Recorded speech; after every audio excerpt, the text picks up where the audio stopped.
Всім доброго дня.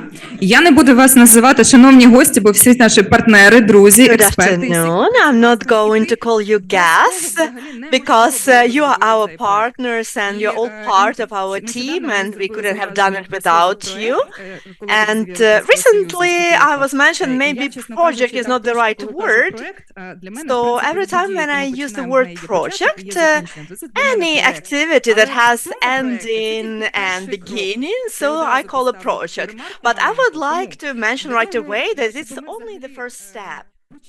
So for us to start our professional discussion, I would like to give the floor to Pavlo Costa, the Solidarity Fund, and without you,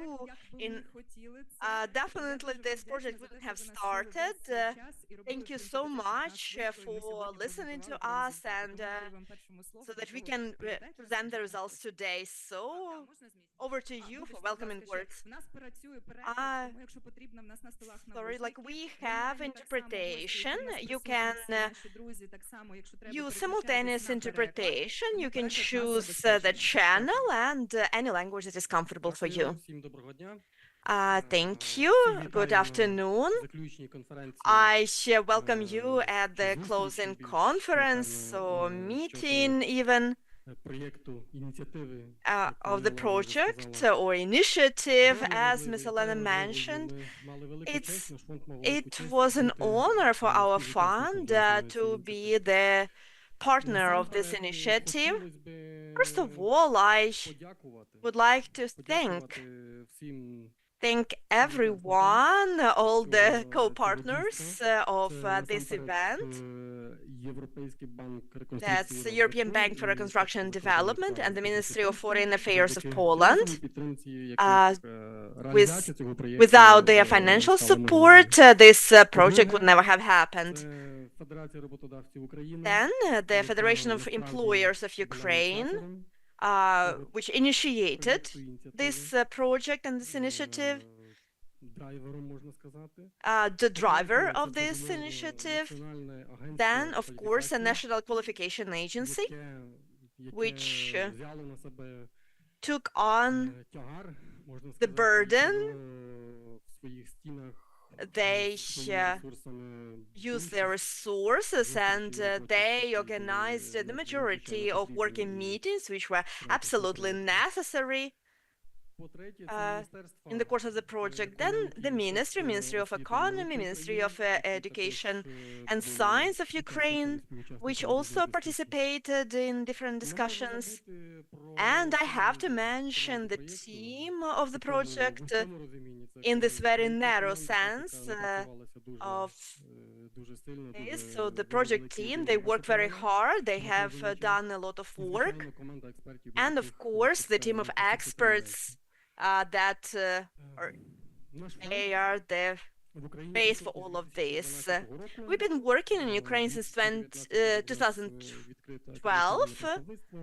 We have the representative office here, but without going into too many details, what I would like to say that in Ukraine we have a goal which is twofold. It's to create or maybe to make an input for building flourishing, successful, effective Ukraine, and Ukraine which is going to access step by step but pretty fast toward the European Union. And this project, as we all understand really well, is a part of this process. This updating and harmonization of Classifier of Occupations, it's a necessary condition of negotiations of Ukraine with the EU. And it was very important for us to be part of this work. And of course, the harmonization of Classifier of Occupations for the labor market is extremely important social, economic factor, which makes the participation in this project extremely important. And to round up, I would like to encourage everyone to be active during our discussion, and when we get into more professional detail, when we So thanks once again. Let's have a good, fruitful discussion today. Дякуємо, Павло. Thank you, Ще є в нас Pavlo. дуже важлива людина, яка We з have нами a very онлайні. important person who Це joins us Марко online. Стершмек. This is Marcos Він у Tersmek. нас насправді це та людина, This is the person who believed that we can do everything so fast. I remember our first meeting when we were asked how long we can do it. And I said we needed it for yesterday. And then he agreed to start. Thank you very much, Marco, for believing in us. I hope we met your expectations. Indeed, many, many thanks really for the close engagement throughout this process and really for the phenomenal work that the team of experts has delivered alongside all of our partners gathered here today. I'm very proud of this initiative. I think, as was said already, it's very important. It goes very deep into the sort of foundations of these labor market institutions. And I think the changes will really be impactful, not only for job seekers and people taking on skills in Ukraine's economy for the upcoming recovery, but also for employers and for government agencies alike, for the EU integration and also for the recovery. So I think this is really a fantastic piece of work. And I want to thank all of the partners gathered here today. And I look forward to our very fruitful discussion. Thank you. Thank you, Марко. Пані Галина, я до вас вже апелювала, Miss але Helena, I already насправді я mentioned вам відкрию you, одну таємницю. but Коли I ми would почали like to цей reveal a secret. проект, в нас ще не був зареєстрований When 9630 we started this законопроект. project, Коли ми the говорили людям, draft що ми law змінимо все з 9630 ніг на голову, wasn't нам registered говорили, yet, що and багато nobody бізнесу обіцяли, believed що ми us змінимо because технічні for професії, 8 будемо years I робити had всі це. promised Але коли businesses пройшло that перше we голосування would в залі change 9630, this мені classifier. передбачили, But after the first vote, and so this time everybody started calling me that that's actually very realistic. Something will happen this time. So thank you so much for being engaged. So thank only with your support we can present what we've done. And over to you. Thank you. I want to thank donors and experts and those who supported this draft law in the parliament. And I would like to congratulate all people in the labor market that we are making very big steps for 9630 to be adopted as a whole in the session hall, because today we received the expertise from cabinet ministers with the signature of Mr. Vanishina that it doesn't go against the association agreement. And we know that we all work about in this framework, and we know that these were the ISO 88, but we want to work on ISO of 08 that's going to be implemented in Ukraine. So closing this project means opening the work so that we can combine based on 3 registries which are present in Ukraine, which I believe confused everyone. So we combine all of them and we made it people friendly with good interface for employers, for employees, for the Ministry of Education. We created a really good classifier, which we are still coming up with a name for it. But the rose smells like rose, whatever name we choose. And it's very, being MP is not the best job in the world, but what is pleasant in it, that when you create something good that people truly use afterwards. So when you work in the committee and you do something good for someone, then when reforms come, some people are not happy about these changes. And sometimes we need to break people's beliefs, and we need to convince that this is the way to go. And I believe that it's good that government institutions and the government created the institutions for this classifier, and I believe that we need to strengthen the functionality of the government using this draft law. Another thing, the Form 3PM, and it's not just it's about ISO 8, but it's also the work of our committee and pushing the government towards the reform of unemployment service. And I want to thank EBRD for supporting us. Not us. I don't mean like you are not supporting the parliament, but you are supporting the government. But they cannot always make certain reforming steps without support of donors to bring the government institutions to the European level, but this form for employers becomes voluntarily, and then the employers can build their relationship with unemployment service on voluntary basis. Your hands will be necessary in the parliament because we will need to advocate this draft law with factions and to collect votes. So we truly hope that you will support us in the session hall so that we can do everything in a positive manner and so that we can have very good, pleasant result at the end. I would like to comment. We had a really good initiative with Ms. Helena, and now we see amendments of the amendments to the labor code, and we did it in Ukraine. Parliament President were approved, and only a month later, European Union provided recommendations which were completely harmonized with what we had already done. So sometimes we are ahead of the EU, and we can teach other countries in the EU something. And I'm very proud of this, and I believe that this project is going to be a good example for everyone. So I get a strong glance from Ihor Belanyuk. I believe he wants to take the floor.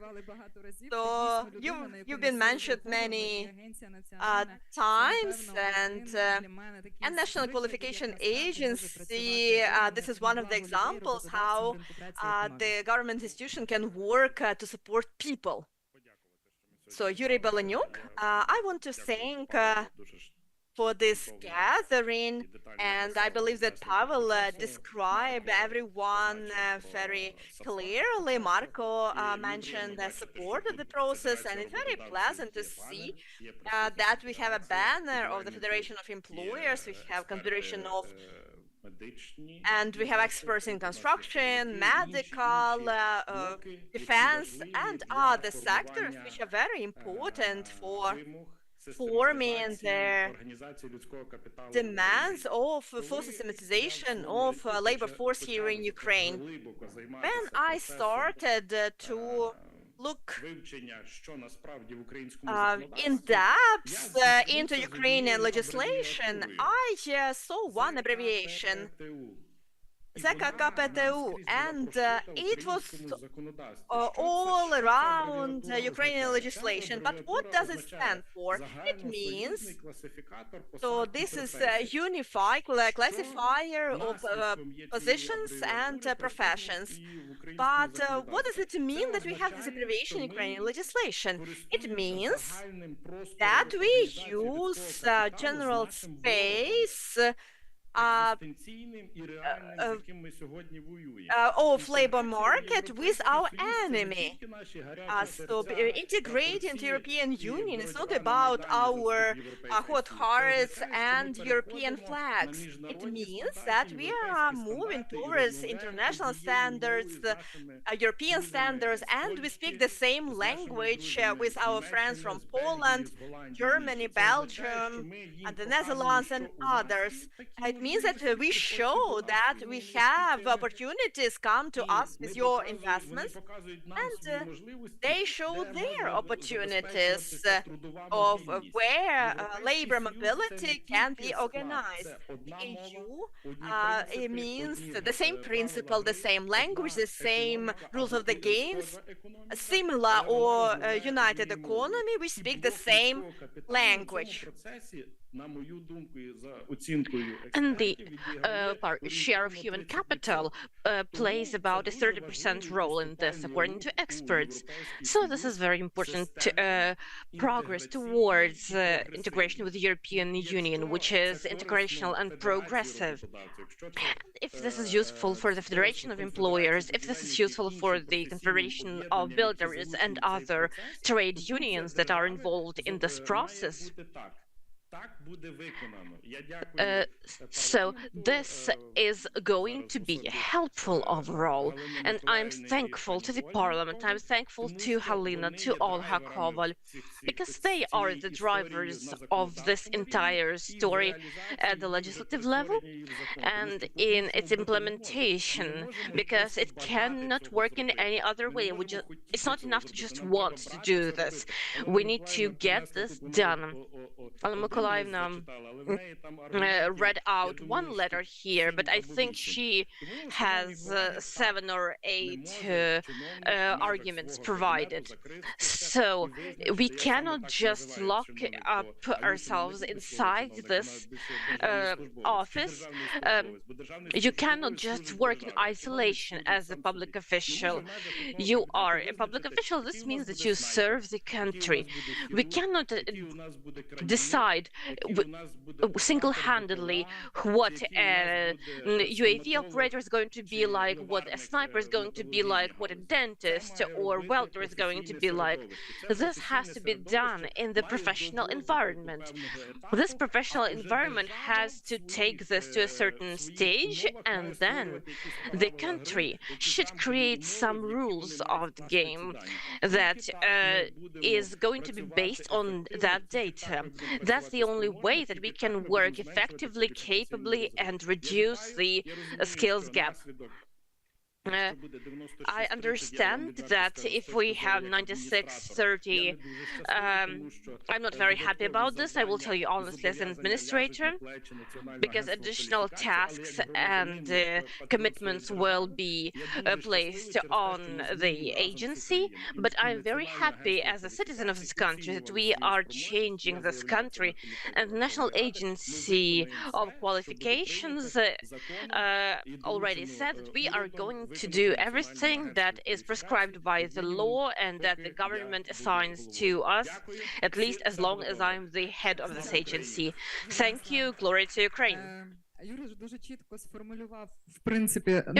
phrased the main goal very clearly, and the change was not to just change the names, see what can be removed, but change the approaches and methodology in this process.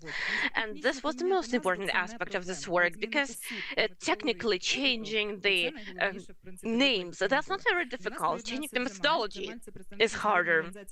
We have Jamal with us. He's a representative of the ILO.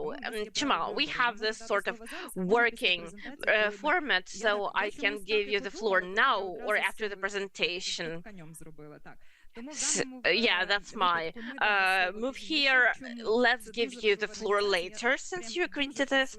This is a very important organization.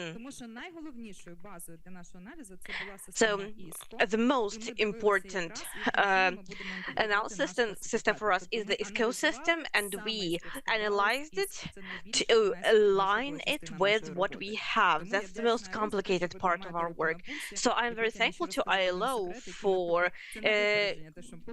observing our work. They also changed something. They started doing some work while we were working. So this is sort of joint work. Sorry, I am being a bit fast here, but let's introduce the main victim of this project. Andrei, come here. My role will be to interrupt Andrei. That's a bit unusual role for me. This is just to make things more interesting for you. Because when my husband is listening about standards and qualifications, he says, "Oh my God, that's so boring. I have no idea how you're doing this." So we are going to report on our boring work, and Andriy is going to start our presentation that we did, and I will add things a little bit. Yeah. So a lot was spoken today about the necessity, the need, and further movement towards this direction, about further plans for a classifier that we are going to unveil today. But actually, how did we start here? If we look at what Yuri said, indeed we can call this not a classifier of occupations, but a classifier of positions. Because it's sort of like a Russian salad. There are professional qualifications, positions, jobs, partial qualifications. Somebody in some jobs it says that only master's degree is necessary, in some cases only bachelor's degree. Sometimes there is an excessive level of qualifications, and this is just an entire mess. So that is what we were working with. We were sorting this, digging through it with our hands together with our experts. And I suggest we move on to the next slide. Yeah, and let me add something while we are going to the next slide. When we are starting to read the first page of the Order of the Minister of Economy and the Classifier, they say here is a list of employers. This is the list that you can use to come up with the classifier of occupations. But if the employer makes a mistake in their labor documentation, they are going to get a fine. So this is sort of a vicious cycle, and we believe this is a problem of the methodology rather than the names. So we started looking how systems work in other countries and what functions they have. So of course we put the most important function here at the very beginning to understand what we need to do. Yeah, actually we aligned ourselves with ISCO 08, but we also referred to ESCO, because while ISCO is the basis, by the way, while working on the project and working on the ISCO database, we often saw information that the database was being updated, because we are still working with the older version of ISCO, and it's regularly updated. Yeah, absolutely. We had to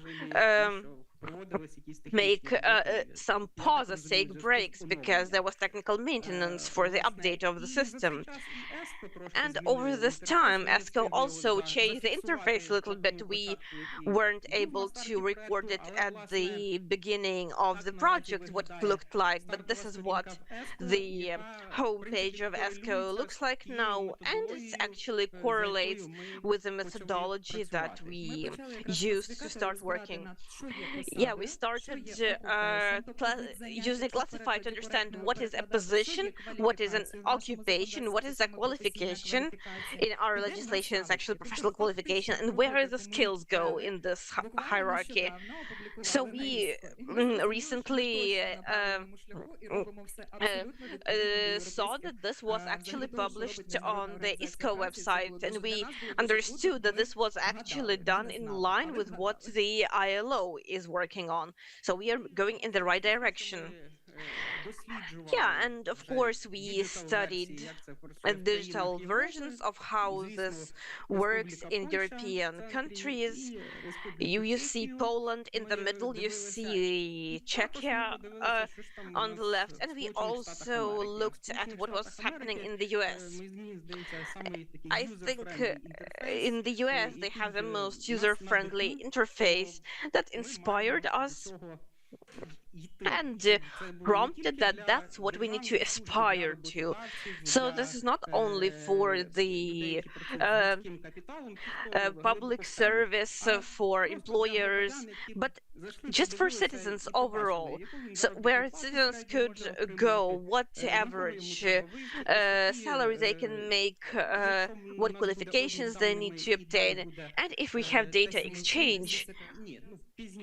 Don't give away all secrets. No, I'm not giving away all of the secrets, but it's interesting if a person can click a profession, see where they can get the necessary skills. You know, Helena, you played a big role in this. Remember how I came to you with certain initiatives and you said, where should a regular person go and find this information? Remember, I didn't have a response to this. We worked for a year to give people a response to that question. So when we started looking at this, we actually showed only 3 countries here, but we looked at almost every country in the European Union. And we saw what can be integrated and how to make it very user-friendly. Yeah, also let me point out that the United States have the Statistics Bureau. So all these tools have a statistical function. Non-regulatory, yes, non-regulatory. Actually, this is also one of our problems, because even when we worked in working groups, I explained that when you speak to experts, you should tell them, don't be afraid that something will change in the classifier or merge or remove, because people feel like if you are not in the classifier, you're not on the labor market. But what is happening with my job? What's happening with my pension? What about the pensions? We found about 3,000 cases where the pension fund, well, there is a situation where the person files documents and they say, you are not written here as the classifier says, and then the person goes to court and the court says, of course, the person kept paying contributions, and the court then explains, so to speak, what a person was doing at work. A person needs to collect a lot of documents to explain, to prove that they were actually working in line with this profession. The only problem was that they were not written up in line with the classifier. And this is only those retired people who actually went to court with their cases. There are people who remain at the level of a dispute with the local office of the pension fund. We reached the point of creation of working groups. We started with profound analysis, and then we identified 12 main sectors. But in the summer, we added the 13th one. Yes, we looked what was not included in these industries, and we then just added other. So our experts actually were involved in a lot of situations, especially when we were speaking about jobs that are quite wide range. For instance, say welders. Welders exist almost in every industry, in construction, in steelworking, and so on. So we looked at examples to see how it can be done. Yes, and actually that's how the 13th group came to be, because we saw that in sometimes when we have, say, finance and audit, they have an auditor of roads, and that person has nothing to do with finance and audit, actually. So we put the profession in the section other. Now, as for for the methodology. The most complicated part is always the definition. Why did I start speaking about the first page of the classifier? Because it happens that one thing is written, the other thing exists in reality. So we looked at the definitions provided in ISCO, we looked at our legislation, for instance, professional qualification, and that's actually the qualification that exists in the European Union. So in Ukraine, we have a slight discrepancy because we have an educational qualification and professional qualification. Those are different things. And there are actually only two definitions that exist in ISCO, job and occupation. And it's clear why. This is due to the reasons that we spoke about, because there is a flexibility of approach. So far, we don't have this flexible approach. So we realized that while we don't have it, we can just structure what we have in order to understand what we consider a qualification, according to the definition, what we consider a position, according to our internal documents, and how it aligns with ISCO. And Yura, thanks to you, we saved this column in the documents with the old name and old code, so it would be very easy to understand where it comes from. And everyone is speaking about national framework, but let me tell you, as a person who was in every working group when the national framework of qualifications was introduced, yeah, it's been a very long time. That's right, ancient history. But most people don't even entirely understand why it exists and what functions it can perform. And we decided to simplify people's lives, educators' lives especially. And we added a separate column with the national level qualifications. It's much simpler when you go online and you immediately see what educational level is aligned with a certain qualification. In notes, we explained why. We speak about regulated professions, where we don't have the regulatory framework for this yet, but they are quite a lot. Andrei has already mentioned lists 1, 2. That's already regulations by positions. When you open this, you will see whether a certain position is available on the market or if it is regulated in one way or another. Similarly, we have our plans for the future here. So this is what we worked on in line with every qualification. 9,182, almost 9,200 qualifications that we processed. That's in this table. And we are proud of this work because for 10 years, when I went to the Ministry of Economy, they always said this work takes 3 or even 5 years.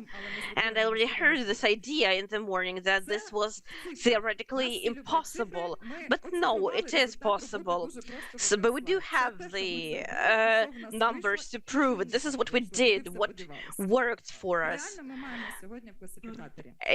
This is what we have in the classifier right now.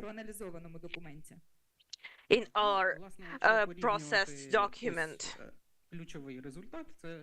Yes, if we compare the key results, it is that we combined about 4,400 entries that were similar. We also recommended 446 entries for removal, but they are still there. Of course, nobody removed them yet.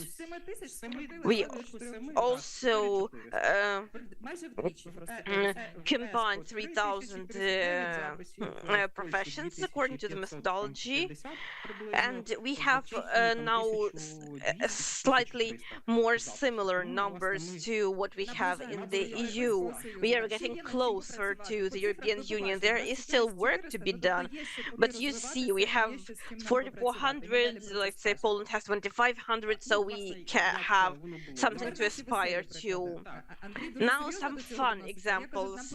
Andrei is very serious about this, and I say that we need a slide to illustrate level level of absurdity that we have sometimes.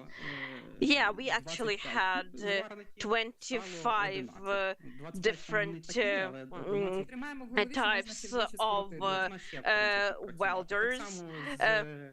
Зі слюсарами 91-25 і касири там, наприклад, 14, було 14 касирів стало 6. We had 14 cashiers, now we have 4. And let's say if we talk about locksmiths, if you give other equipment to a locksmith, that's a completely different profession. So what does a business do? They enter every locksmith into the list separately. So this is some more potential for our work. They are 91 different types, even though if we look at the professional standards or the qualification characteristics, they're different only by 1 or 2 functions. So that's essentially the same by 90%. But if the name is wrong, then it is like then you can be fined, and like we add in more and more changes, and we ended up with 90 different types. But let's start with 25, and probably we'll need to go down further on. We had also about so people who are making tea, so people who are steaming the tea, and the people who are stirring the tea. So these are separate professions. Now you can understand the work of like partial qualification and work without qualification. Yes. So, but I learned about these new types of tea that requires different skills that creates different classifications. So, but now we made this kind of like more sensible and healthy. So somehow when we work with metal industry, actually everything is in line with ISCO and national code. They match ISCO, and not only in metal industry, in some other areas. Sometimes they match completely. But to find that everything matches, we actually needed to analyze every position. So here it's a part of the working version. So if the font is blue, it means that you can immediately follow the link and to look at the standards. And now you can follow this QR code to check if the registry works. Lydia asked me today whether it's possible to check it during the event. We check everything in the morning, and I will reveal another secret. Please bring back the QR code. People are trying to check. Зараз так, з QR-кодом. Yes, QR code, here it is. I will share a secret of our regular working days. So the national agency, so we thought that we included everything. The register is perfect. And then 5 professional standards were added. And we understood that before this meeting, we would need more update.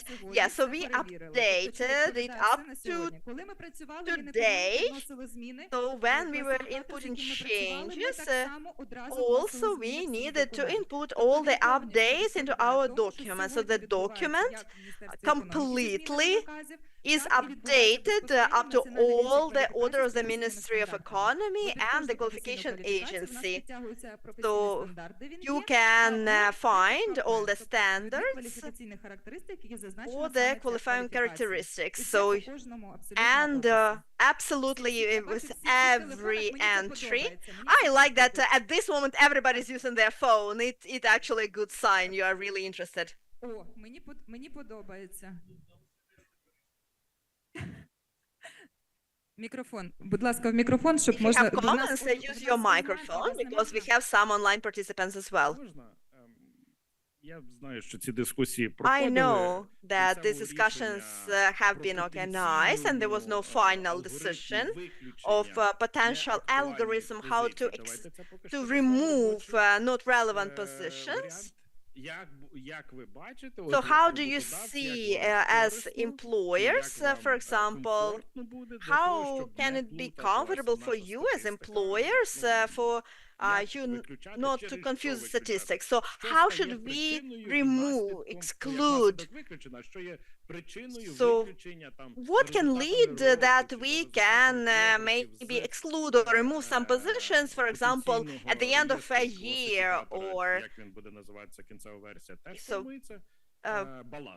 so how can we get rid of these not necessary entries or not necessary points? Yes, actually, Yura might not like my answer. So one of the options of how we look, how we can do it, we understand that we have professional standards, and we understand that if nobody tries to read these professional standards and nobody checks it for a year or two, then it means that nobody is interested in this position, and we can remove it. If nobody checks, it means that this is a work without qualification, which does not require any additional work, or it's just obsolete. These positions are not really relevant, and just technologies have changed and workplaces have changed, so we don't need this. So we do need to go back. I will go back and talk about methodology all the time. So what are the methodology of ISCO and ISCO? So they collect information from labor market. So if it doesn't exist, it doesn't exist. But in Ukraine, it used to be that the ministry decided what the market needs, and then it was created. But we want to change these algorithms. So we want to collect information from the market and give the information that is necessary, but then remove what is not needed. Okay, people want to fight now, so I like it. Андрій в нас не сховався, Андрій позаду просто клацає на комп'ютері. Anдрій is there at his computer, so he didn't run away from you. Я пояснюю, бо я тут єдина, хто Okay. Ми взяли ще через те, що ми галузеві. So you can see that why we decided to work this principle of industry. So when we talk about standards, we have this principle about the industries, and it would be logical to divide them by this sector. So because before that we didn't really understand who we needed to invite from each industry. So for example, if we did, for example, we knew exactly when we talk about welders, we needed to talk to people who work in construction. So we needed to, of course, to reduce this number of types of welders from 100. So we needed to talk to people in construction. We knew who we needed to consult and to change these qualifications. So occupation, we tried to find some good word in Ukrainian, so we tried to explain what we mean here. So welding work, this is occupation. This is, and then professional qualification, it could be different types. Based on technology they use, what education they got, and that's how we worked. When you click at every professional qualification, you will find standards or characteristics. So you don't need to go and look up because we spend a lot of time looking for all the documents, and sometimes we didn't find any documents or standards. Sometimes we got the answers from ministries. Yes, it exists, but it exists on one PC of one person who is now on vacation. And then we will send you when the person comes back. So then we'll send you some standards or descriptions. Yeah. So we understood that many of these documents wasn't possible to find in as open data, but businesses had to pay fines if they did something wrong. So if we have lawyers and we have the lawyer is regulated, and we are still working on some aspects here. So here we can see any regulations around around lawyers. So then we noted this about these different positions because it's very important for all of us to understand. We need to stop writing standards for positions because they already have their mandate for every position, and a few professional qualifications can match certain position. Тому ми розуміємо, що написати So we це understand that is wrong, and in our legislation we need to create professional standards for professional qualification, where a certain education is required. If there is no requirement in education or a person needs to have different types of education, we need to include that. I believe it's not right to describe, for example, the standards for the position of the President of Ukraine. We have a constitution for that. But then, if we have this approach, then we need probably to create certain standards for the position of the President of Ukraine. So, for that reason, we included this column, so you can see immediately that this is just a position, and you don't need to dig in further. Просто вибрали, от якщо ви заходите на один, ви можете коротку інформацію отримати. So here, if you go here, you can find a brief information, then you can go into more detail. And then you can see that some entries which are not filled in, so about salaries, that's what we want to do in the future. We want to get from their tax registries average salary. For example, if the person is choosing their future profession, they can understand whether there is demand for this profession on the market and how much they can make. Because very often people don't know what they need, what professions are needed, or what salaries they can receive. And then people start education and they quit because their salary is too low or what demands exist on the market, which means that we waste time, we waste people's efforts, and people could have done a different job. So we want in completely digital way to see, for example, how many vacancies are available on the market, average salary on the market, and so the person can check whether there is a need at all of certain qualifications. And maybe sometimes in some qualification we'll see 0 vacancies, and we should stop pretending that certain vacancies are necessary, still necessary. We cannot waste human resources, especially now as during the war or in post-war period. And of course we look at ISCO, but we also have ESCO, and we love it too. We checked in with it, but and we want to finish this project. I don't mean project which is supported by donors now, but I mean that for us this project which is necessary for the state. So if we work with ISCO, so with if we look in more detail with ESCO, then we can be more precise. We have all the descriptions, all the standards, and they are even more detailed than ESCO, for example. So we said that we didn't need to create it separately, we can just integrate them.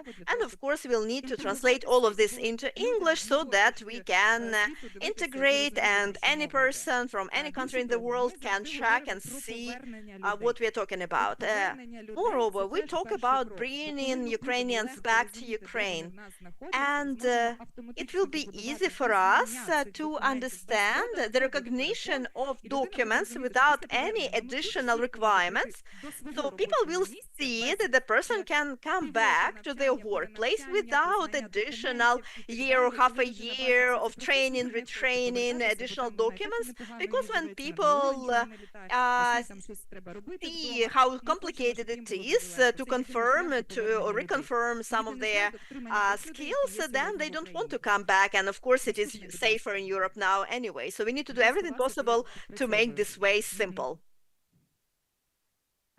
We already discussed draft law 9630, but what we haven't talked about, if we are on the right way, partners do a lot even without us knowing. So when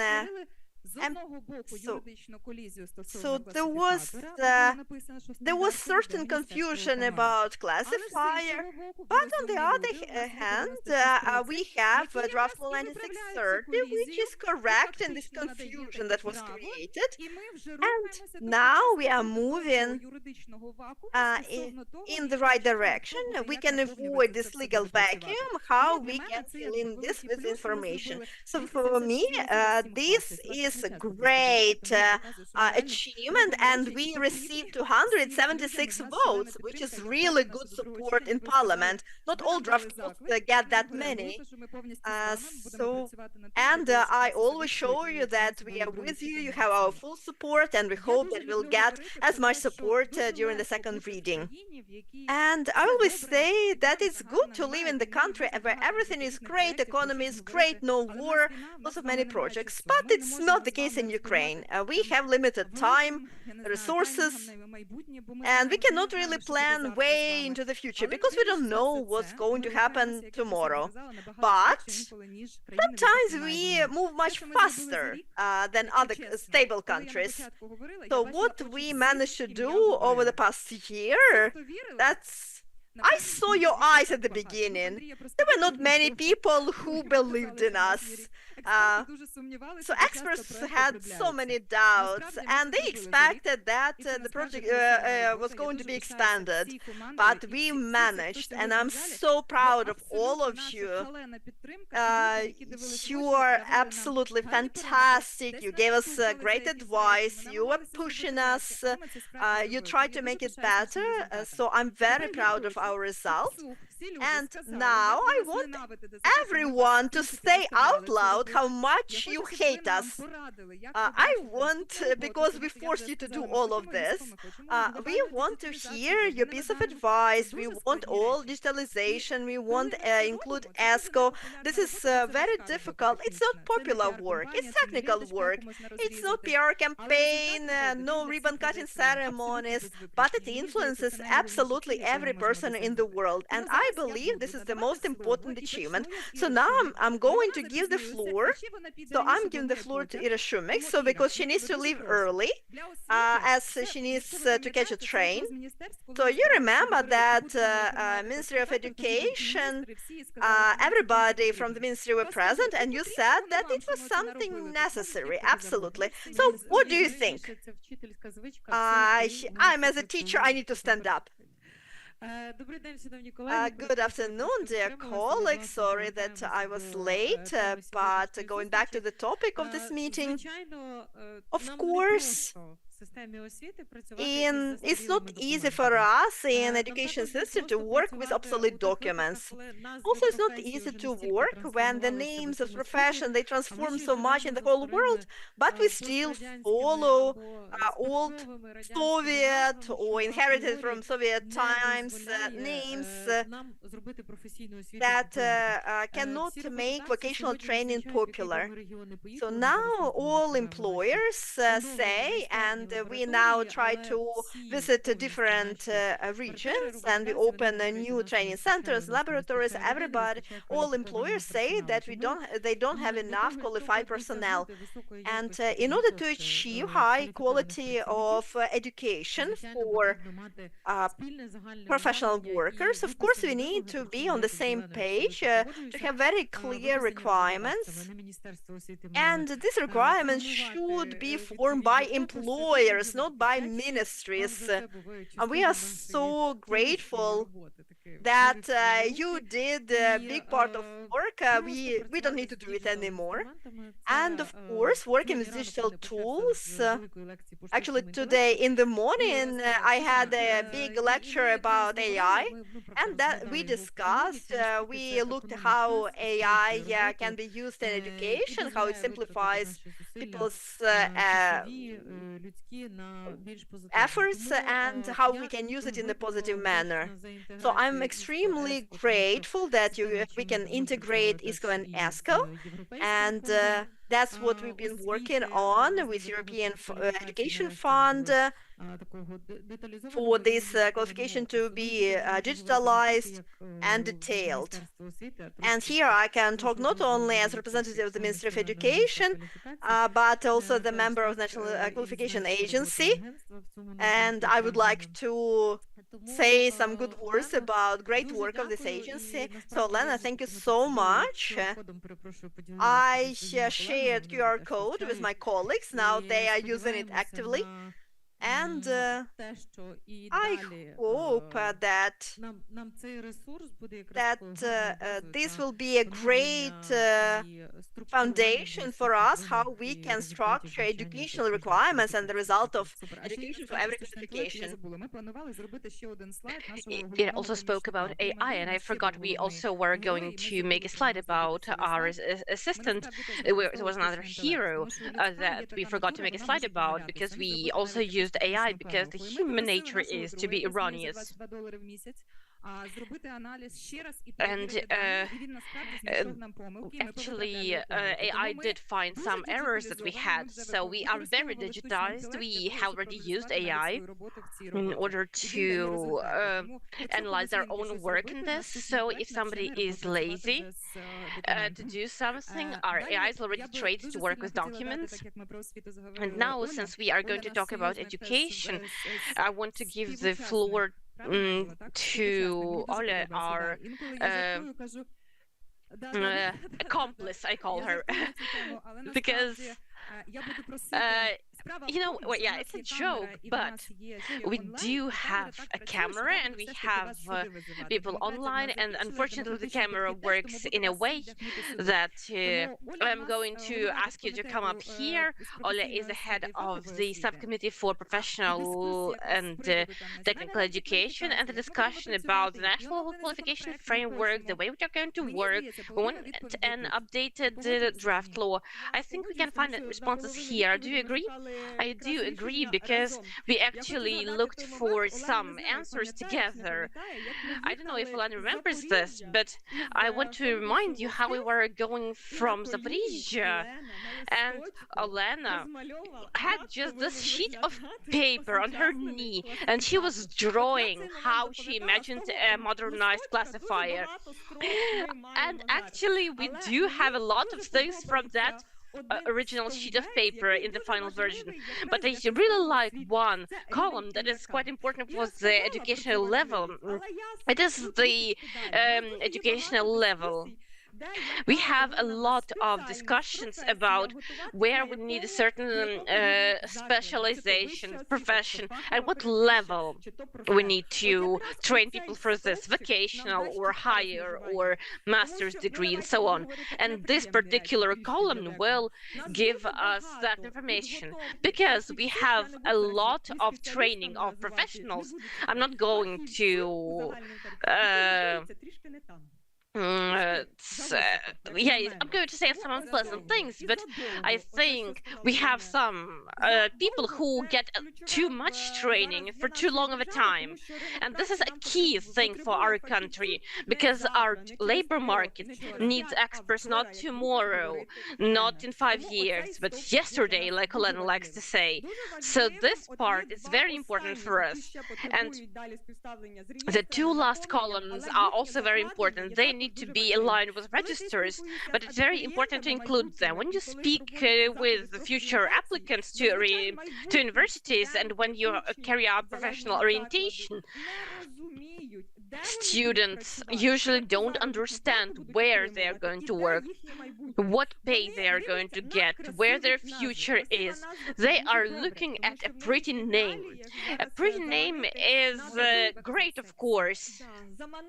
It needs to look sexy, right? Yeah, it's quite easy to lure someone in as somebody sexy, but encouraging somebody to become a welder, that doesn't sound sexy. A locksmith doesn't sound sexy either.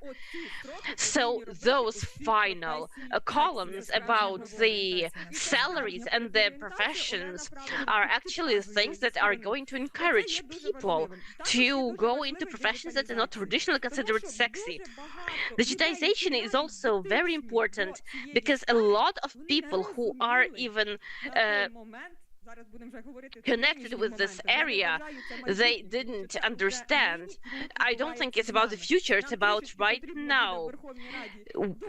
We are going to push the parliament a little bit to close some gaps. I'm sure we're going to get this done with your help, because we need to work with my colleagues, explain to them that this is not just some spreadsheet or some table, some registers doesn't affect anything. We have hundreds or thousands of registers in Ukraine, but this is about the life, the livelihood of every person. We had this discussion. And it said Speaker of the Parliament, and we had a discussion, should this position be in the Parliament? We think that not, but we didn't exclude this. Lena didn't let me finish speaking and didn't let me be critical towards my colleagues. Because as for a member of the parliament, this is an elected position. Can this be considered a job?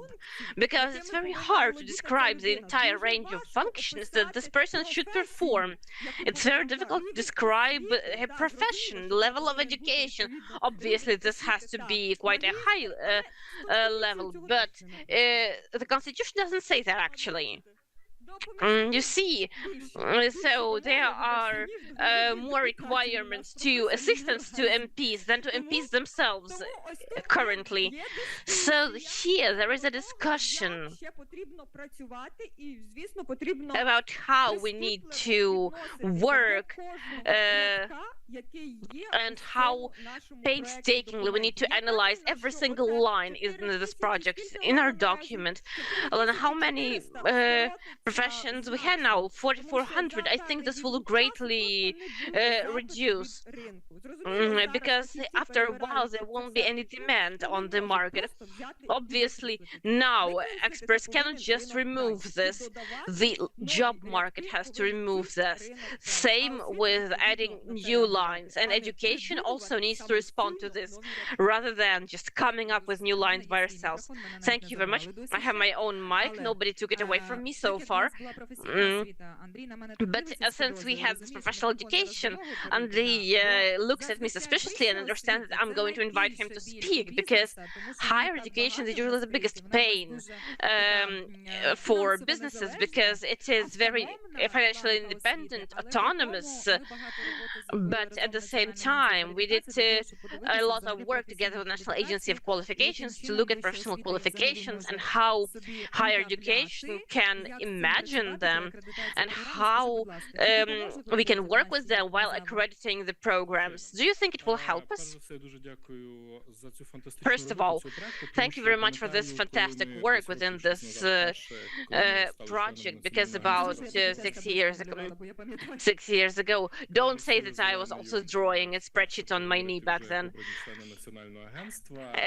When Lena and I were elected as members of the National Agency, the first thing that Lena asked was, what do you think about the Classifier of Occupations? I said, I don't think about it in general, like that's not something I pay a lot of attention to in my life. And she said, that's not a good thing to do, you need to think about it, and here's why. So in the recent years, the National Agency does pay a lot of attention to the problems that we have been discussing today.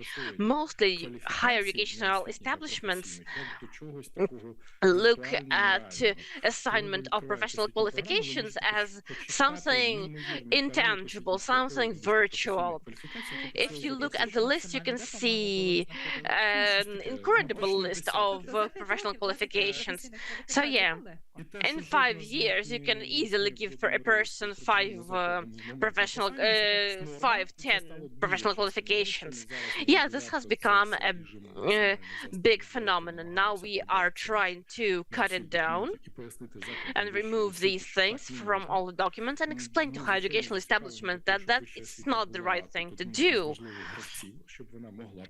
We need higher education to be an important player, to be able to assign qualifications, but those professional qualifications that they were able to form within their curriculum and where the educational establishment could verify the achievement of these qualifications. And then the problem arises, what aligns with what?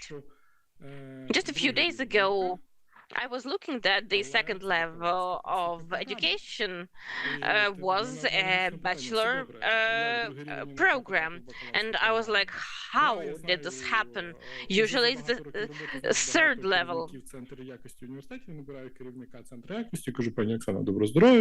I just called Oksana. I said, this is the head of the national agency.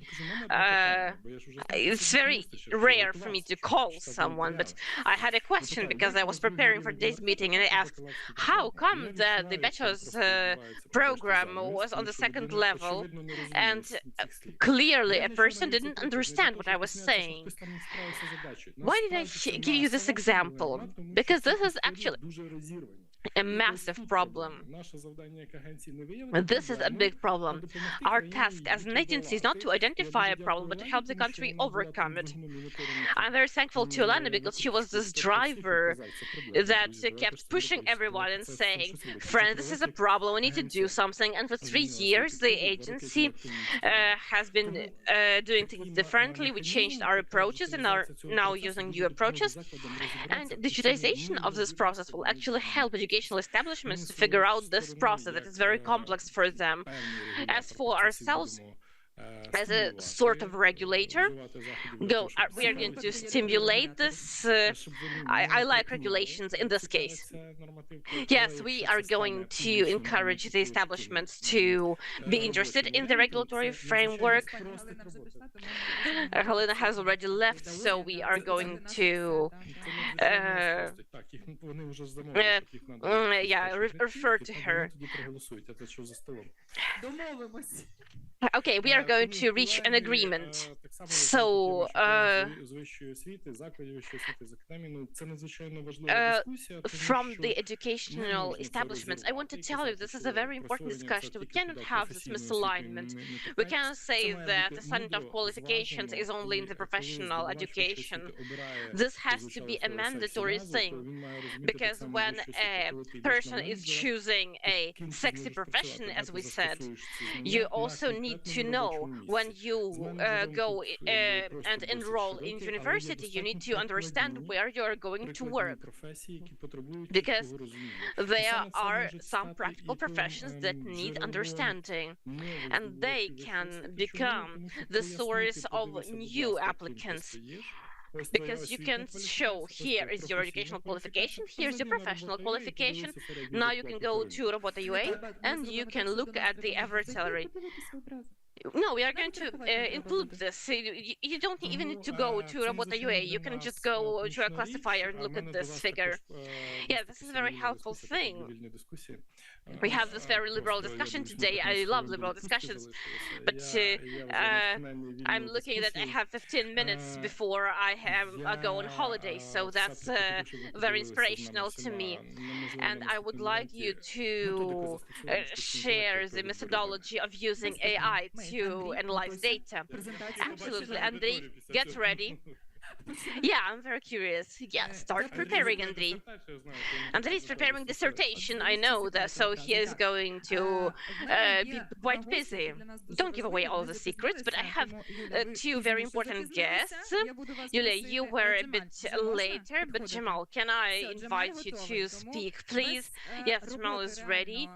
Without the real work of IOL,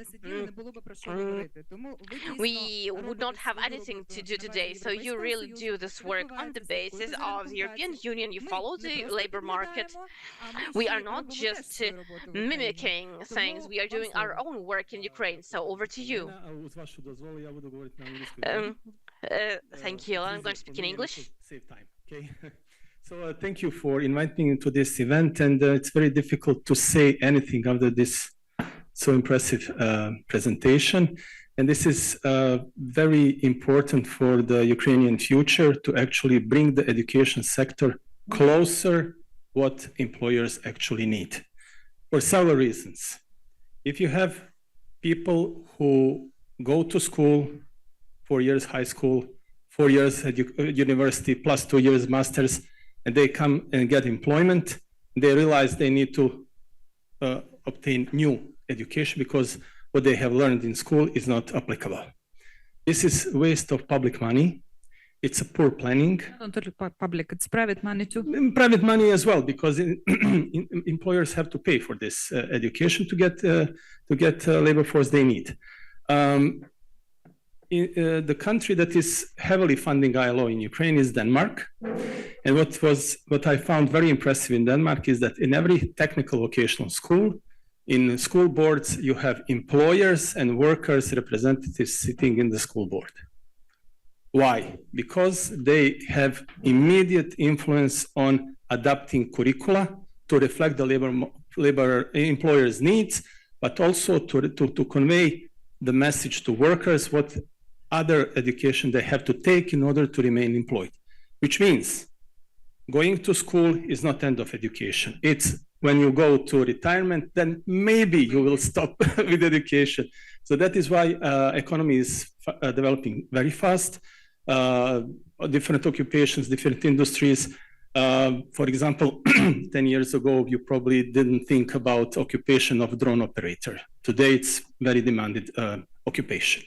I always use anecdote of US President Gerald Ford, who was asked once in one high school, they asked him, Mr. President, what school do you recommend us to go in order to be safe and to get proper employment? He said, study whatever you want, you will not be doing it anyway.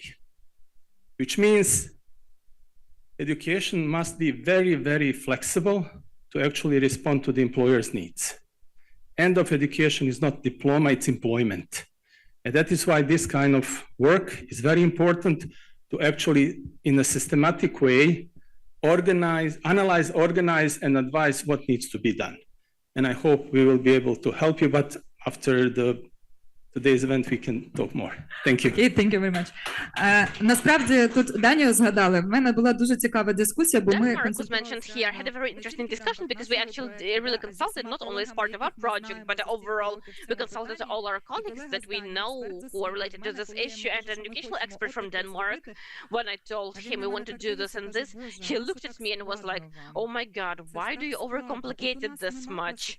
We don't have a classifier and things work fine. This is what Jamal is talking about. There is a challenge and there is a response immediately." And I said, we have common sense and we have common regulations. So that's the joke that I make about this. Yulia, I will say this. I will ask you to come here because we have our friends online and they are going to see you only if you come here. So I'm going to call you to hug everyone and to speak something. And I met Yulia very recently, but it is important because this is Yulia Kirillov. She's the deputy head of the ministry working with veterans. And at all events, we often hear veterans, veterans, veterans, this, veterans, that. But when we sit down and start talking about this, we are planning together with Yura to take the first step and to go through military specializations and how we can quickly adapt them to civilian ones so that our military veterans would get jobs quickly. And professional qualification are important issues in this context, of course. Will this work help the people you work with? Because we talked a lot how we can perceive this information. Do you think this will help you in your work? Look, referring to the presentation says, even in times of war, we are acting now, building Ukraine's European future. Here, I want to say that in times of war, it is veterans who have been fighting for the European future of Ukraine. And when then they come back from military service, And now people mostly do that in connection with injuries. There is a very small number of people who retire due to family circumstances, and it is a bit easier for them to find a job. But when we are speaking about veterans who retired due to their health situation, there are certain restrictions here, because we have professions where there are certain health restrictions. So people have to change their profession. How can they change it? Yeah, and what do they change it to? A person, say, was doing something their entire life, they served in the army, they got an injury, they come back and they can't do that old job anymore. So in what sector do they look for their place? And it would be very helpful in that case, because while you are serving, you get specific qualifications. For instance, I have friends who used to work in agriculture. They came back. They had complex amputations. What do you do? And they were drone operators. They started producing agricultural drones to work on the land. And there are a lot of examples like this.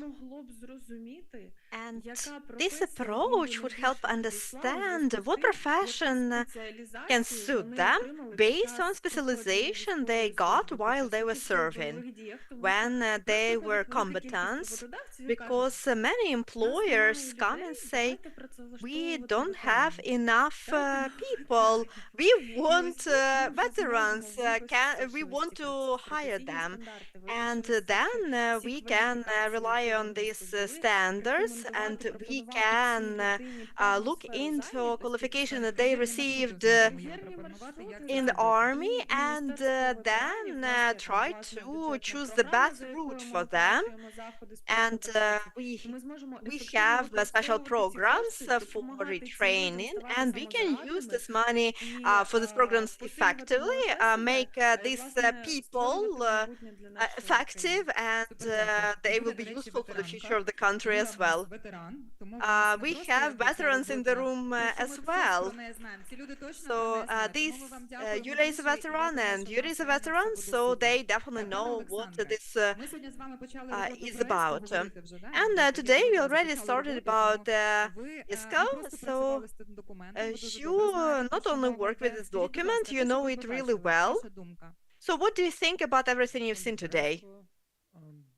So I'm the former director of Eurodoc, and this organization that unites 26 national associations of young scientists of EU and the Council of Europe. So this is basically the essence of young scientists in Europe.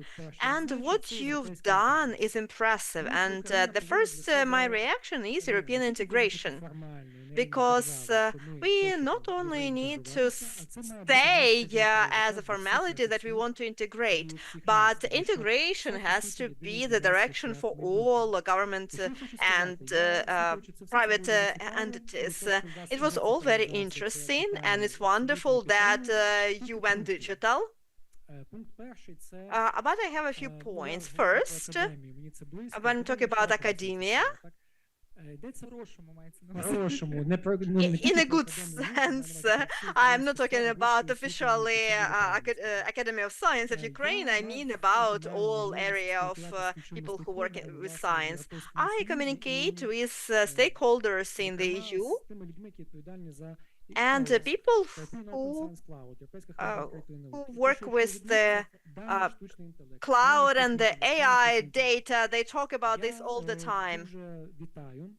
And it's great that you have definitely this the specialists of like the data specialist. So we wanted to keep the European name of data steward, but steward in Ukraine has a different connotation, more like a servant.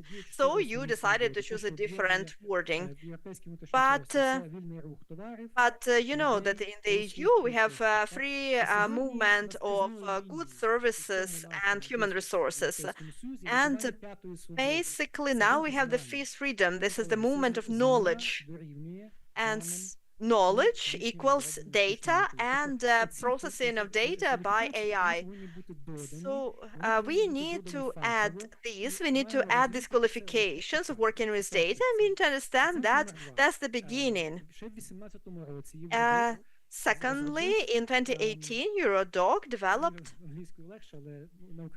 It's actually easier for me to speak English and Ukrainian on professional topics.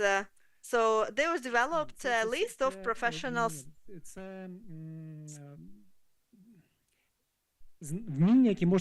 Professional skills. So some skills that you, so transferable skills. So what I mean here, that now it's understood in the EU that basically postgraduate people who work in science, they will not have space in academia, because only one out of 100 postgraduates can become a professor, like the academic level. But there is a general encouragement that you need to be postgraduates to get scientific degrees, because then you can work in business, because you will do research, you will start startups. But how can we transfer these scientific degrees into business, into private area? And for me, what you described here, this is a good roadmap for Ukraine. So you just mentioned about skills that veterans get in combat, and then they can transfer the skills into civilian lives. I am not comparing that academic skills are the same that the skills that you get in the army, but what I mean is that we can transfer the skills from academic life to business life. And if you need any consultations, we are always open. Yeah, we are always happy to see new faces in our team, and we are definitely accepting your offer to be part of our team and to provide consultations. And I want to thank everyone for this tremendous work that you've done. Colleagues, we have some people who joined online. Mr. Igor Didura, are you with us? Yeah, I cannot leave you. Yeah, I have to be with you. Yes, we will see you in a second. I wanted to mention you a few times because I hope that you could join offline, but as you are online, I didn't engage you as much as I wanted. But Mr. Didura is important not only as an expert who worked with us in one of the most difficult directions, but he was responsible for professional classifier in the Ministry of Economy. Tell me, did you believe that it was possible to achieve what we wanted to achieve? Okay, so first of all, I want to apologize that I'm not with you physically. But my wife broke her arm yesterday, so I had to stay with her. Yes, of course, we absolutely understand. So sorry for joining online. Secondly, I would like to say I like to fight. I did believe that we could achieve all of this because it was a great team, and the Federation of Employers, and you and Andrei, the Qualification Agency, we got so much support. I believe that we could achieve it. I wouldn't have joined you if I hadn't believed in you. But you gave me very difficult sector on trade, transport. It was interesting. It gave me a lot of new skills. But if I may, I don't want to take too much of your time. I want to share some concerns and propose something for the future. Yes, of course, you can do that.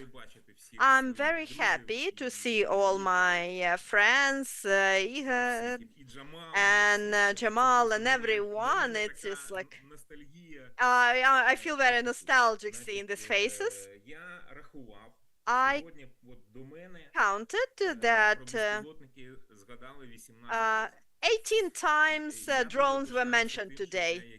I am very proud that I'm the head of the working group which finally developed professional standards for drone operators. Veterans have been mentioned, farmers have been mentioned. I'm very happy that we've developed the standards of the drone operator in agriculture. This is a special qualification. And with veterans, we are working. We are still, so we have the we are working with Qualifications Center and we work with veterans around drones. We have a lot of work, and I believe we can discuss it at some other time more as a working meeting, because this is an important topic and we definitely need to look more into that. About legislation, I have to say that I have hopes about 9630, but I hope also that MPs will adopt 305, but without any industry framework, because so they are absolutely not necessary there. So it has to be modern and good. And I support everything you've said about developing policies and daily work with classifier and registries. The ministries can develop policies, but we need to give this registry and to make it work for labor market, not the way how it happened. Now, a year ago, we developed standard for drone operators. Now we have new standards, like we have 11 separate qualifications. We separated agriculture and tester, and we were supported by everyone: law enforcement, the ministries, the National Guard. Ms. Serena left, but we are very grateful because ministries provided a lot of support. The only government agency that said that everything was wrong and that they believe that drone operators don't exist in the country is Ministry of Economy. They don't believe they exist. We have the operator of distant operated machinery. But for some reason, we have separate taxi driver, separate trolleybus driver, the electric train driver, but we do not have separation of underwater drones and, for example, or agriculture drone operators. In Europe, there are 34 qualifications. Then they have the pilot so they do have the operator of UAV, and this is a separate profession. You don't need to be professional. We understand what UAVs are, and they save our lives. How can someone say that this profession doesn't exist in Ukraine? This is a bright example of what Ms. Elena has said, that classifier in Ukraine exists not for labor market and to really reflect the reality, but for the ministry, and ministry defines what exists and doesn't exist in the country, but that's wrong. And we have the same situation with compliance with some bank officers. Yes, so we have compliance officers, and because banks say that they exist and railway say that they exist, but the ministry somehow decide that compliance officer is not a necessary position. So even in legislation, we have the points that certain companies need compliance officers, and the minister says that no, this qualification doesn't exist as a separate qualification. And and we needed to include this. We needed to put certain positions into others, which is wrong. So basically, so this code of the operators. So basically, like if we follow this existing qualification, that is wrong. It's wrong names. It cannot be called this way. Professionals need to do that, and I already mentioned many times at the committee hearing that we need to work on this draft law and just change everything. Yeah, for some reason we have two different qualifications to make specialty. We even have separate profession for floor polisher. But drone operator doesn't exist here. How can it be? Now about education, I would like to say a few words, because we had an issue when we start looking into this, when we talk about veterans and others. So it's not enough to have accreditation, there has to be a license. And we need a week to teach a copter operator, or for FPV drone, like a few weeks. But we were told no, and for them to get official diploma, they need to study for at least 16 weeks. I don't understand why. Yes, so unfortunately, education does not match the requirements. Yes, we will win. We will achieve. I believe in you, Olena. We can do that. Okay. We created a course for 16 weeks for instructors. We added different standards about training, skills, and other things. But then this curriculum was not accepted because qualification doesn't exist.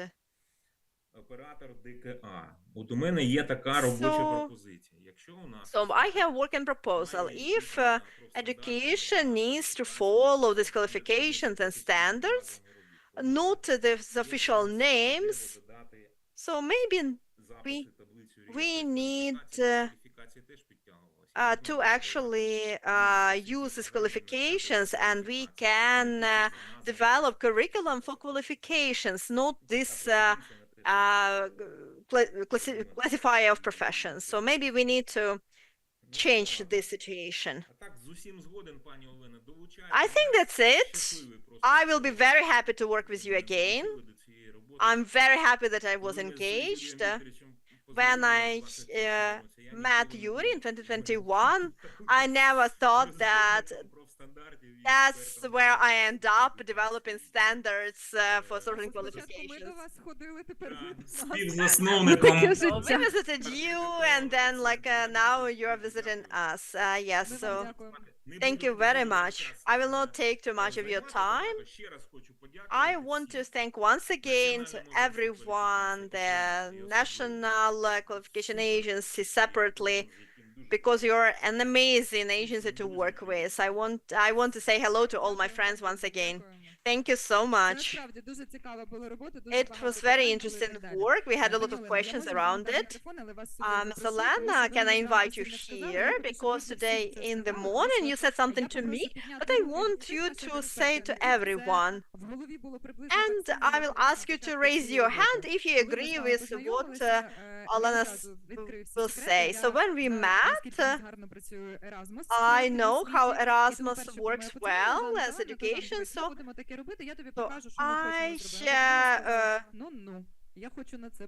And I got the reaction that, like, I asked for experts for education, and Joanna said, like, let's see who we can give you. And so Miss Olena looked into this, and she did everything we needed. So what was your first reaction about deadlines and about the workload? Thank you for giving me the floor, and thank you for engaging me into this very important project.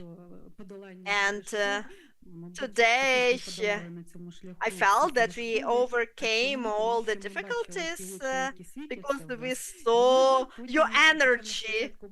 And even if we had doubts, I had doubts as well. But when I saw the workload, what we needed to change in education, in education and science, I saw that there were more than 700 entries, and we needed to align it with ISCO. And then I got so excited that I already started working with ISCO. But there were some positions which I haven't worked in education science for many years. I never met people who had these positions. There some people working in fishery, but I tried to find a different equivalence, and it looked that we couldn't do it. But this is very exciting work. I will be honest. I actually got excited and I started liking it. I liked to look up descriptions of positions in ISCO, in the classifier, and I liked this work. I did. So thank you for the opportunity to join this important project. I'm thankful to the driver of this project and the organizers and everyone who supported it, because this is actually quite an important step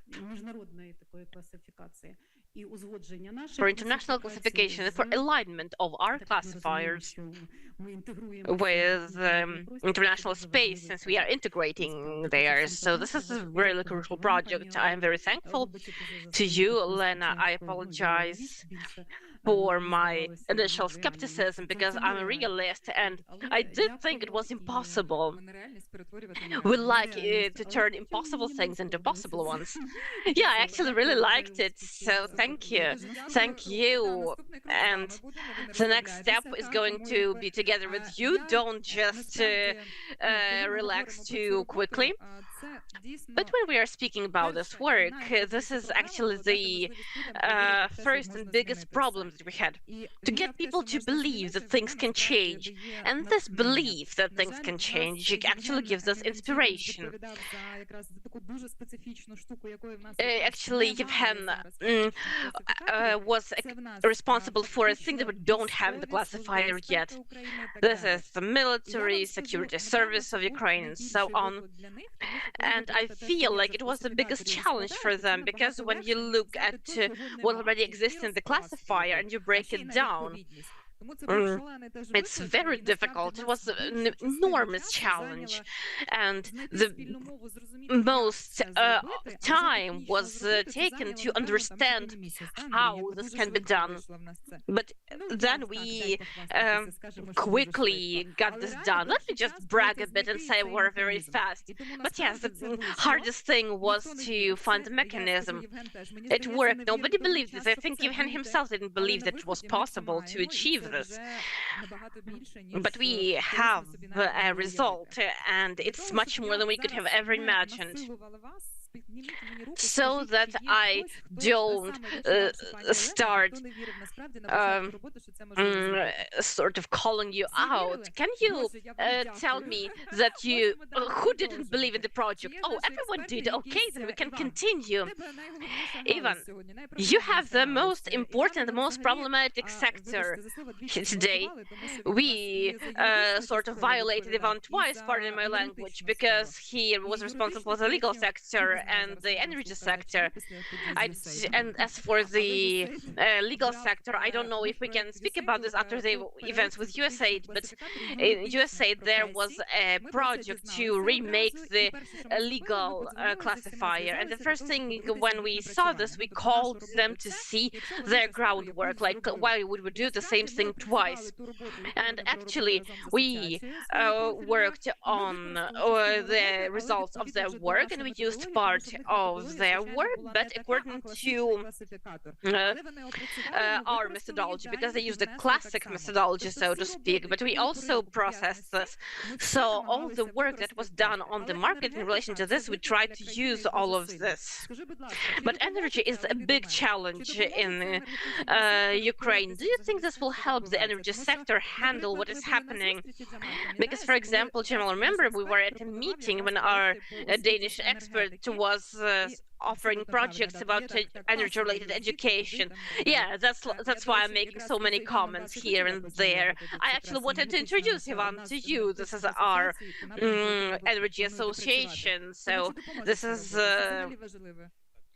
some work to be done in the future. Do you hate us after all of this, Ivan? I often hate everyone while the project is still ongoing, not just this one, but all projects. But this is actually very important work. My role in the energy sector was to introduce project experts from the industry. We are now implementing a lot of wind energy projects, and there is a situation when suppliers of turbines are very happy to sell turbines. There is a demand, but previously when turbines were sold, they would send their assemblers would go to Ukraine, assemble the stations, and this allowed us to maintain this turbine for 20 years with a warranty. In practice, we observed the construction of the first wind station. The first half a year, nobody was ready to go to Ukraine, actually build something there, and they also didn't want to give warranty for a turbine that was assembled by somebody else. So eventually we coordinated that there could be manuals for remote work. So the question arose, who is going to do this actually? Now there is a limited number of teams who can do this, but the market is developing, there is a demand. So we already see the limited resources, the limited human resources in energy, because people are getting drafted into the military, as we know. People are scared of military drafts sometimes, and they are unwilling to go to work anymore. There is a lack of specialists. There was a discussion that we need to train more women, actually, because we understand that this is a significant number of engineers who can join these ranks and make this contribution. So this is very relevant for the energy sector, and it reached the point when in Odessa and Chernivtsi Oblast, people from Moldova, from Bulgaria are already assembling local solar power stations because there are not enough people. Sometimes there are week-long, 2-week-long courses. So now the quality of human resources in the energy sector is sometimes questionable. Big companies do have resources. They engage engineers, and then they can train them at the manufacturing. But as for the divided generation that is growing now, there is a problem with that, because it's very difficult to get together a team of assemblers. It is very difficult to train people who are never trained in universities or schools, because they would usually be certified. Yeah, they used to be certified by the manufacturer, but actually people from abroad don't go to Ukraine, and people from Ukraine, like men from Ukraine, aren't allowed to go abroad. So there is that. So I'm convinced that this work is very important. It highlighted what is happening in the industry, and I'm confident that this work will continue in the form of creating educational standards, educational curricula. And I think that after this, within 2 or 3 years, we are going to get enough HR potential in order to use up the investment that is coming into industry today and will come in the future. Thank you very much. Human resources are important. Yuri, you weren't an expert. You were sitting today.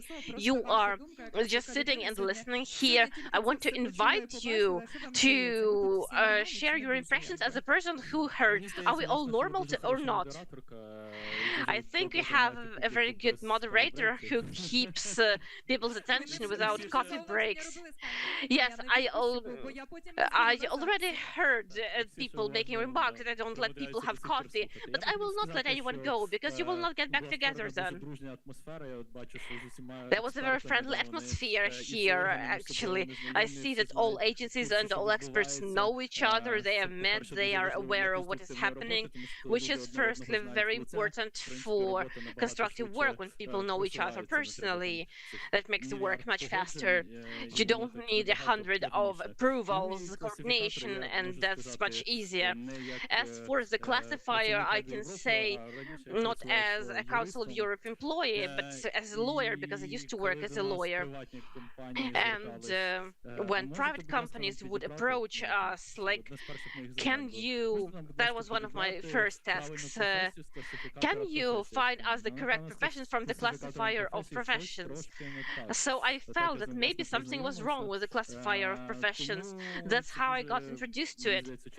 So I think it's a great initiative which will make things much easier for the country when it comes to collecting statistics, when it comes to sectors where we need more qualified personnel. Not a lot of people think about this when they are 30, but a lot of people start thinking about this when they are near retirement, to confirm their work experience in some way, if there is a controversy somewhere. So thank you very much for this initiative, and thank you for the wonderful moderation. I liked it very much. Yeah, this is the victory.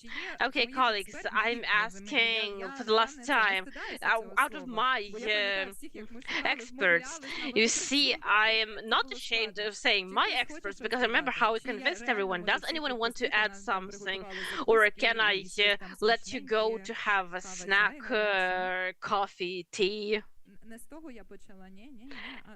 Was that a wrong thing to say? You said you can't. Okay. I thought that you were going to say that it is too fast to be eating. So I'm very thankful to you. You survived this. You are very patient, but I knew this. You know why I abused this? Because you survived this year of work with us. You need to have inspiration, patience, and strength to do this. Yuri is pointing at me. You want to say something? Oh, you survived me the entire year. Oh, yeah, that's true. You survived me the entire year. So thank you all very much for this work. But once again, I'm not hinting. I'm saying directly, we are not done. This is just the first step. We have a lot of work ahead of us. The analysis of ESCO, digitization, and everything that needs to be done. We need to build state order for universities differently. We need to assist the veterans. There is a lot of stuff that still needs to be done that we are going to do. I'm thankful to all of you for the work. I'm thankful to our donors who were sitting quietly, not telling me to shut up, because maybe I should have.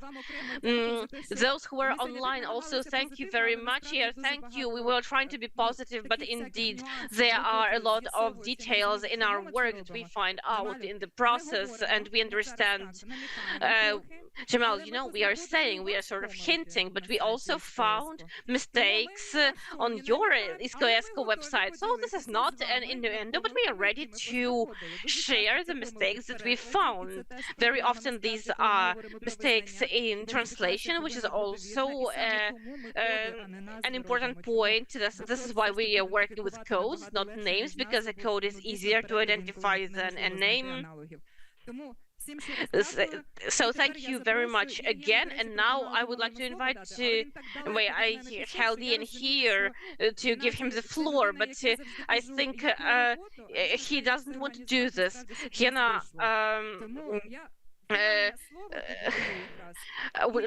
will probably have the final word, and you will show the path to that break.